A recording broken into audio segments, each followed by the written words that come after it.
Hey guys, welcome back to the channel, and in this video we're gonna talk about that how to install Node.js and NPM in your Mac operating system in 1 minute. To install that, what you have to do, go to the browser, and once you go to the browser, just search Node.js. Once you search Node.js, you will get this article.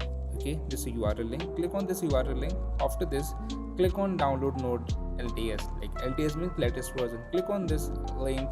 After that, it will start downloading one file. You can see a Node.js has been downloaded. This is the latest version, Node 22. So you have to just click on this, and after that it will tell you continue. So you have to click on continue.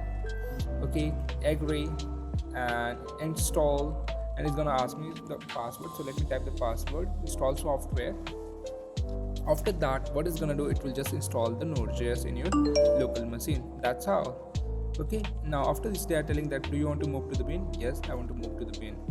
And that's all. You had installed the Node.js. Now if I open the terminal and if I type node, okay, so you will see this version. Like once you type the node, okay, so you will see welcome to Node.js latest 21, which we had downloaded, latest 21 version.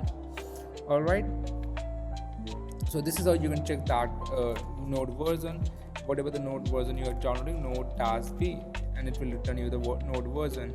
Okay, also for the npm, just search npm. So whenever you install an npm, like whenever you install the node, so by default the npm also comes in that. Okay, and this is how you can install the Node.js in just few clicks in few minutes. So yeah, that's all in this video guys. Thank you, bye. Please like, subscribe.